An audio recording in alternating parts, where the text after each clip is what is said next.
भारत की सबसे चौड़ी नदी कौन सी है? उत्तर, भारत की सबसे चौड़ी नदी है ब्रह्मपुत्र नदी। कुछ स्थानों पर इसकी चौड़ाई 12 से 18 किलोमीटर तक पहुंच जाती है। तो विस्तार से आसान भाषा में, क्या आप जानते हैं भारत की सबसे चौड़ी नदी कौन सी है? यह है ब्रह्मपुत्र नदी, जो दुनिया की सबसे विशाल नदियों में से एक है। असम के कई हिस्सों में ब्रह्मपुत्र नदी इतनी चौड़ी हो जाती है कि इसकी चौड़ाई 12 से 18 किलोमीटर तक पहुंच जाती है। ब्रह्मपुत्र की ताकत इतनी ज्यादा है कि हर साल बाढ़, द्वीपों का आकार बदलना और नए टापू बनते बिगड़ते रहते हैं। माजुली द्वीप, जो दुनिया का सबसे बड़ा नदी द्वीप है, यही इसी ब्रह्मपुत्र नदी के बीच बनता है। इसी वजह से ब्रह्मपुत्र को कहा जाता है भारत की सबसे चौड़ी और सबसे शक्तिशाली नदी। सबसे गहरी नदी कौन सी है? उत्तर, ब्राह्मणी नदी। ब्राह्मणी रिवर भारत की सबसे गहरी नदी मानी जाती है। कुछ स्थानों पर इसकी गहराई 300 से 400 फीट तक पहुंच जाती है। विस्तार से आसान भाषा में, YouTube शॉर्ट्स फ्रेंडली, क्या आप जानते हैं भारत की सबसे गहरी नदी कौन सी है? यह है ब्राह्मणी नदी, जो झारखंड और ओडिशा से होकर बहती है। ब्राह्मणी नदी की गहराई इतनी ज्यादा है कि कई हिस्सों में यह 300 फीट से भी अधिक हो जाती है। यह नदी दो नदियों से मिलकर बनती है, कोयल और शंख। राउरकेला और तलचेर के पास इसकी गहराई सबसे अधिक रिकॉर्ड की गई है। इसी वजह से ब्राह्मणी को कहा जाता है भारत की सबसे गहरी नदी। ब्राह्मणी को सबसे खास क्यों माना जाता है? दक्षिण की सबसे लंबी नदी, सबसे ज्यादा राज्यों में बहने वाली नदी, सिंचाई, खेती, बिजली और पेयजल का विशाल स्रोत, धार्मिक भी, नासिक कुंभ का मुख्य केंद्र, आर्थिक रूप से पूरे दक्षिण भारत को जोड़ती है। इस तरह गोदावरी सिर्फ एक नदी नहीं, पूरे दक्षिण भारत का नदियों की जीवन माता कहा जाता है। एक, धार्मिक और आध्यात्मिक महत्व। गंगा नदी हिंदू धर्म में सबसे पवित्र नदी मानी जाती है। मान्यता है कि गंगा स्वर्ग से पृथ्वी पर अवतरित हुई थी और इसलिए उसे माँ गंगा कहा जाता है। लाखों लोग गंगा स्नान को पापों से मुक्ति का मार्ग मानते हैं। एक, भारत की जीवन रेखा। गंगा किनारे बसे शहर हरिद्वार, वाराणसी, प्रयागराज, पटना, कोलकाता संकल्प माता के एम्पायर का मादा गंगा की जीवन रेखा के लिए 3 पूर्ण कृषि और सभ्यता का केंद्र रहे हैं। गंगा पर भारत की सबसे अधिक जनसंख्या निर्भर है। एक, विशाल कृषि सहायक नदी। गंगा का पानी उत्तर भारत की उर्वर मिट्टी को बेहद उपजाऊ बनाता है। इस बेसिन में गेहूं, गन्ना, चावल और दालें बड़े पैमाने पर उगाई जाती है। इसलिए गंगा को भारत की कृषि माता भी कहा जाता है। एक, गंगा की लंबाई और मार्ग, कुल लंबाई लगभग 12,025 किलोमीटर है।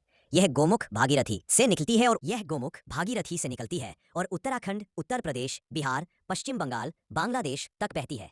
5, सांस्कृतिक उत्सव और परंपराएं। कुंभ मेले का केंद्र, गंगा आरती, तर्पण और पूजा, इन सब ने गंगा को भारत की आस्था की मां बना दिया है। भारत की सबसे लंबी नदी है गंगा।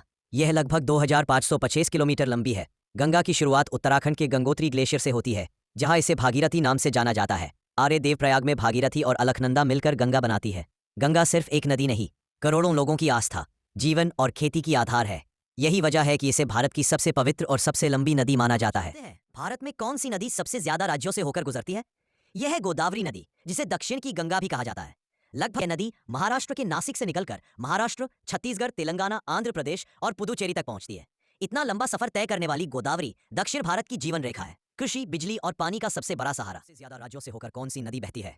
उत्तर, गोदावरी नदी दक्षिण भारत की वह नदी है जो सबसे अधिक राज्यों से होकर बहती है। गोदावरी भारत की सबसे लंबी दक्षिण भारतीय नदी है और सबसे खास बात, यह 5 राज्यों से होकर बहती है और इसीलिए इसे भारत की सबसे विस्तृत नदी माना जाता है। एक, उद्गम, ओरिजिन, त्र्यंबकेश्वर, महाराष्ट्र। गोदावरी नदी की शुरुआत महाराष्ट्र के नासिक जिले के त्र्यंबकेश्वर मंदिर के पास होती है।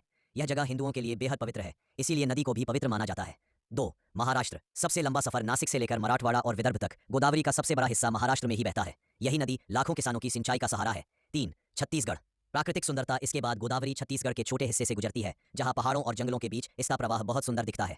4, तेलंगाना। बड़े बांध और पुल। तेलंगाना में गोदावरी के किनारे कई बड़े बांध जैसे श्रीराम सागर डैम बने हैं। यह राज्य की बिजली और पानी का मुख्य आधार। आंध्र प्रदेश। विशाल डेल्टा। आंध्र में गोदावरी डेल्टा बनाती है, जहां मिट्टी बेहद उपजाऊ होती है। इसी डेल्टा की वजह से आंध्र को धान का पटोरा कहा जाता है। स्वर्ण, पुदुचेरी, यानम। समुद्र से मिलना आगे यह पुदुचेरी के यानम क्षेत्र से गुजरकर बंगाल की खाड़ी में मिल जाती है। यहाँ नदी का फैलाव बहुत चौड़ा हो जाता है। सर्व, गोदावरी को सबसे खास क्यों माना जाता है? दक्षिण की सबसे लंबी नदी, सबसे ज्यादा राज्यों में बहने वाली नदी, सिंचाई, खेती, बिजली और पेयजल का विशाल स्रोत, धार्मिक भी, नासिक कुंभ का मुख्य केंद्र, आर्थिक रूप से पूरे दक्षिण भारत को जोड़ती है। इस तरह गोदावरी सिर्फ एक नदी नहीं, पूरे दक्षिण भारत का जीवन है। आप जानते हैं भारत में जिस नदी को दक्षिण की गंगा कहा जाता है वह है कावेरी नदी। कावेरी का उद्गम कर्नाटक के तलाकावेरी से होता है। यह नदी दक्षिण भारत की खेती, बिजली, पेयजल और संस्कृति सबकी जीवन रेखा है। तमिलनाडु और कर्नाटक के करोड़ों लोग इसे पवित्र नदी मानते हैं। इसी श्रद्धा और महत्व की वजह से इसे कहा जाता है साउथ गंगा, यानी दक्षिण की गंगा। कौन सी नदी को नदियों की माता कहा जाता है? जवाब है गंगा नदी, क्योंकि गंगा भारत की सबसे पवित्र, जीवनदायिनी और सांस्कृतिक रूप से सबसे महत्वपूर्ण नदी है। इसका पानी लाखों लोगों की खेती, जीवन और आस्था से जुड़ा है। गोमुख से निकलकर गंगा उत्तर भारत के बड़े हिस्से को जीवन देती है, इसीलिए इसे माँ गंगा और नदियों की माता कहा जाता है। गंगा को नदियों की माता कहा जाता है। एक, धार्मिक और आध्यात्मिक महत्व। गंगा नदी हिंदू धर्म में सबसे पवित्र नदी मानी जाती है। मान्यता है कि गंगा स्वर्ग से पृथ्वी पर अवतरित हुई थी और इसलिए उसे माँ गंगा कहा जाता है। लाखों लोग गंगा स्नान को पापों से मुक्ति का मार्ग मानते हैं। 1. भारत की जीवन रेखा। गंगा किनारे बसे शहर हरिद्वार, वाराणसी, प्रयागराज, पटना, कोलकाता, संकल्प माता के एम्पायर का मादा गंगा की जीवन रेखा के लिए 3 पूर्ण कृषि और सभ्यता का केंद्र रहे हैं। गंगा पर भारत की सबसे अधिक जनसंख्या निर्भर है। 1. विशाल कृषि सहायक नदी। गंगा का पानी उत्तर भारत की उर्वर मिट्टी को बेहद उपजाऊ बनाता है। इस बेसिन में गेहूं, गन्ना, चावल और दालें बड़े पैमाने पर उगाई जाती है, इसलिए गंगा को भारत की कृषि माता भी कहा जाता है। 1. गंगा की लंबाई और मार्ग। कुल लंबाई लगभग 12,025 किलोमीटर है। यह गोमुख भागीरथी से निकलती है और उत्तराखंड, उत्तर प्रदेश, बिहार, पश्चिम बंगाल, बांग्लादेश तक बहती है। 5. सांस्कृतिक उत्सव और परंपराएं। कुंभ मेले का केंद्र, गंगा आरती, तर्पण और पूजा, इन सब ने गंगा को भारत की आस्था की मां बना दिया है। सबसे बड़ी नदी कौन सी है? जवाब है ब्रह्मपुत्र, क्योंकि ये भारत में सबसे ज्यादा पानी लेकर बहती है। तिब्बत से निकलकर अरुणाचल और फिर असम से गुजरती है। दिबंग, लोहित, सुबनसिरी जैसी बड़ी नदियां इसमें मिलकर इसे और विशाल बना देती हैं। शक्ति इतनी कि कई जगह पर ये बाढ़ भी ला देती है। यही वजह है कि ब्रह्मपुत्र को भारत की सबसे विशाल और सबसे शक्तिशाली नदी माना जाता है। भारत की सबसे बड़ी नदी जल प्रवाह के आधार पर कौन सी है? उत्तर, ब्रह्मपुत्र नदी भारत की सबसे बड़ी नदी है। सबसे विशाल जल प्रवाह डिस्चार्ज। भारत में सबसे ज्यादा पानी अपने साथ ब्रह्मपुत्र नदी बहाती है। इसका जल का बहाव वाटर डिस्चार्ज गंगा से भी कई गुना अधिक है। बारिश, हिमनद पिघलने और सहायक नदियों के कारण इसमें पानी का स्तर बहुत बड़ा रहता है। 2. मार्ग रूट। ब्रह्मपुत्र 3 देशों से होकर गुजरती है। तिब्बत, यहाँ इसे यारलुंग त्सांगपो कहा जाता है। भारत, अरुणाचल प्रदेश, सियांग, असम, ब्रह्मपुत्र, बांग्लादेश, जमुना नाम से। 3. कितनी लंबी है? लगभग 2,900 किलोमीटर। लेकिन बात लंबाई की नहीं, पानी की मात्रा की है, और इसमें पानी दुनिया की सबसे शक्तिशाली नदियों जैसा होता है। 4. सहायक नदियां ट्रिब्यूटरीज। इसमें बड़ी बड़ी नदियां मिलती है, जैसे दिबंग, लोहित, सुबनसिरी, मानस, धमसिरी। ये सभी मिलकर ब्रह्मपुत्र को अत्यधिक शक्तिशाली बनाती है। 5. बाढ़ और ताकत में। हर साल ये बहुत बड़ी बाढ़ लाती है, क्योंकि इसका जल प्रवाह बहुत तेज होता है। इसी ताकत के कारण इसे दुनिया की सबसे लंबी नदी कौन सी है? जवाब है नील नदी, जो लगभग 6,600 किलोमीटर लंबी है। नील 2 हिस्सों से मिलकर बनती है, व्हाइट नाइल और ब्लू नाइल। ये नदी 11 देशों से होकर गुजरती है और आखिर में भूमध्य सागर में मिल जाती है। मिस्र की पूरी सभ्यता, खेती और जीवन इसी नदी पर निर्भर है। इसीलिए नील को दुनिया की सबसे लंबी और सबसे जीवनदायी नदियों में से एक माना जाता है। लंबी नदी नील नदी। 1. कुल लंबाई लगभग 7,600 किलोमीटर। महाद्वीप अफ्रीका। ये 11 देश जैसे कि युगांडा, सूडान, इथियोपिया, मिस्र आदि। व्हाइट नाइल विक्टोरिया झील के आसपास, इथियोपिया के ताना झील से दोनों मिलकर असली नील नदी बनाते हैं। 6. अंत कहाँ होता है? मिस्र से होकर बहकर ये भूमध्य सागर मेडिटेरेनियन सी में गिरती है। 7. क्यों महत्वपूर्ण है? मिस्र की खेती इसी नदी पर निर्भर है। इसे इजिप्ट की लाइफलाइन कहा जाता है। इसके किनारे दुनिया की प्राचीन सभ्यता पनपी, इजिप्शियन सिविलाइजेशन। छोटी नदी पहाड़ों से निकलकर समंदर की ओर जा रही थी। रास्ते में उसे बड़े बड़े पत्थर मिले। नदी घबरा गई, मैं कैसे आगे बढ़ूं? रुक मत, अपना रास्ता खुद बनाओ।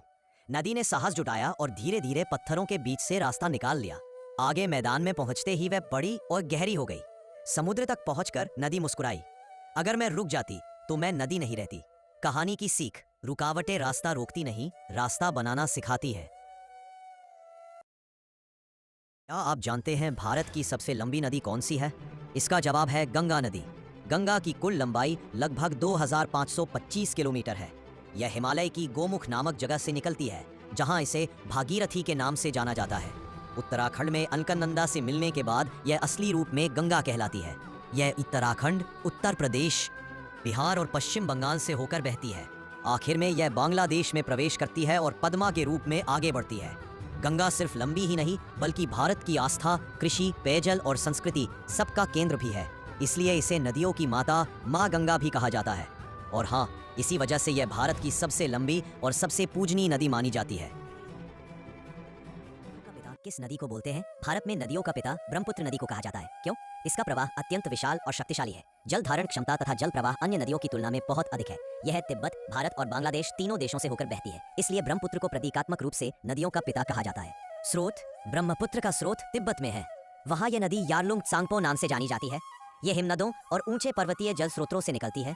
मार्ग, तिब्बत से निकलकर ये भारत के उत्तर पूर्वी राज्यों अरुणाचल प्रदेश, जहाँ इसे स्थानीय रूप से सियांग दिहांग भी कहा जाता है, और फिर असम से होकर बहती है। भारत से आगे जाकर ये बांग्लादेश में प्रवेश करती है, जहाँ उसे आमतौर पर जमुना कहा जाता है। अंत में यह गंगा, पद्मा व मेघना के जाल में मिलकर बंगाली दलदल जलीय व्यवस्था बनाती है। दूसरा, लंबाई और जल प्रवाह। एक संक्षेप पूरी लंबाई में हजारों किलोमीटर बहती है। कुल लंबाई लगभग 2800-2900 किलोमीटर के आसपास बताई जाती है। यह जलवाहकता और मिट्टी अवसादन की दृष्टि से बहुत भारी नदी है, इसलिए इसे शक्तिशाली नदी माना जाता है। 3. सहायक नदियां और जलजाल। क्यों पिता कहा जाता है? ब्रह्मपुत्र को कई प्रमुख नदियां और धाराएं सहारा देती जोड़ती है। उदाहरण, लोहित, दिबंग, सुबनसिरी, मानस, धनसिरी, कोपिली, बेकी आदि। जल परिवहन। शांत मौसम में नदी का हिस्सा नौवहन के लिए उपयोगी रहता है। हाइड्रो पावर संभावनाएं। ऊपरी हिस्सों में ऊर्जा उत्पादन की क्षमता है, पर पर्यावरण, पारिस्थितिक और राजनीतिक अंतर्देशीय कारणों से योजनाएं संवेदनशील रहती हैं। जैव विविधता। नदी के गड्ढों और तटे महत्वपूर्ण जीव जंतु आश्रय हैं। हिरन, काजीरंगा का राइनो, नदी डॉल्फिन, गैंजेटिक डॉल्फिन, बहुसंख्यक मछलियां और पक्षी यहाँ के प्रसिद्ध जीव है। नंबर 6, सांस्कृतिक और ऐतिहासिक महत्व। नाम ब्रह्मपुत्र का अर्थ संस्कृत में कुछ इस प्रकार पढ़ा जाता है, ब्रह्मा का पुत्र। यह नाम तथा महाराष्ट्र हिंदू पुराणों में नदी के प्रतीकात्मक महत्व को दर्शाता है। असम और पूर्वोत्तर की लोक कथाओं, जीवन शैली और त्योहारों में ब्रह्मपुत्र का बड़ा स्थान है। नदी वहाँ के लोगों की रोजमर्रा की जिंदगी से गहरे जुड़ी है। संक्षेप में, क्यों नदियों का पिता? आयतन में विशालता, इसकी जल मात्रा और बहने की शक्ति बहुत बड़ी है। कंद्र नदी का काम। कई सहायक धाराएं और अन्य नदियां इसके नेटवर्क से जुड़ती हैं।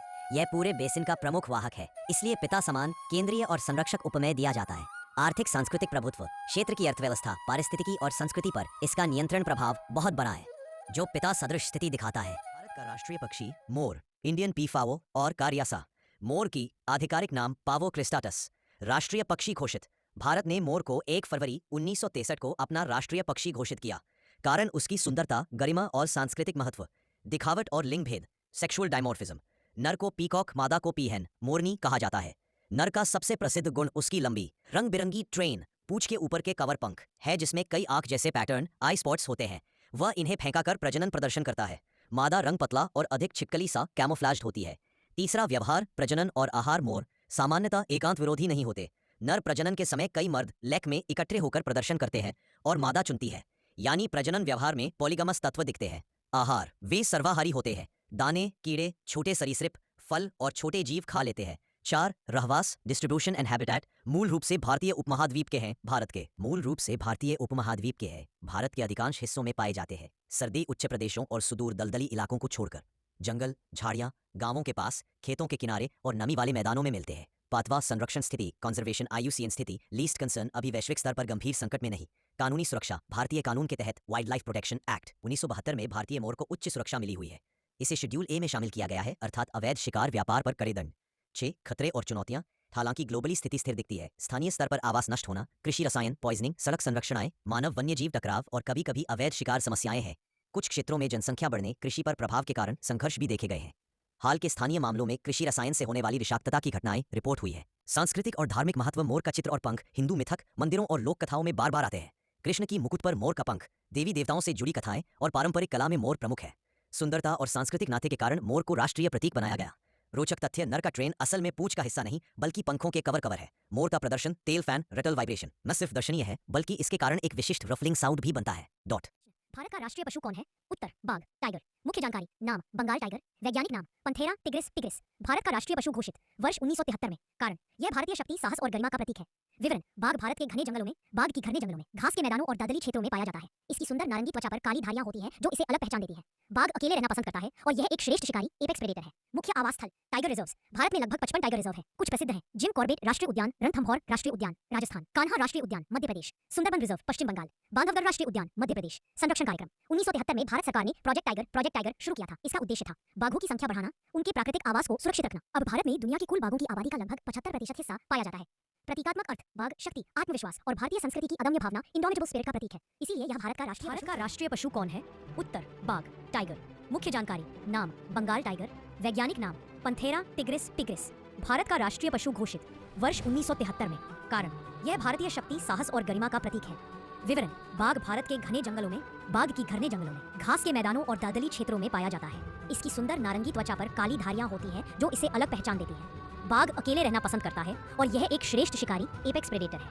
मुख्य आवास स्थल, टाइगर रिजर्व्स। भारत में लगभग 55 टाइगर रिजर्व हैं। कुछ प्रसिद्ध हैं: जिम कॉर्बेट राष्ट्रीय उद्यान, रणथंभौर राष्ट्रीय उद्यान, राजस्थान; कान्हा राष्ट्रीय उद्यान, मध्य प्रदेश; सुंदरबन रिजर्व, पश्चिम बंगाल; बांधवगढ़ राष्ट्रीय उद्यान, मध्य प्रदेश। संरक्षण कार्यक्रम। 1973 में भारत सरकार ने प्रोजेक्ट टाइगर शुरू किया था। इसका उद्देश्य था बाघों की संख्या बढ़ाना, उनके प्राकृतिक आवास को सुरक्षित रखना। अब भारत में दुनिया की कुल बाघों की आबादी का लगभग 75% हिस्सा पाया जाता है। प्रतीकात्मक अर्थ: बाघ शक्ति, आत्मविश्वास और भारतीय संस्कृति की अदम्य भावना, इंडोमिटेबल स्पिरिट का प्रतीक है। इसीलिए यह भारत का राष्ट्रीय पशु चुना गया।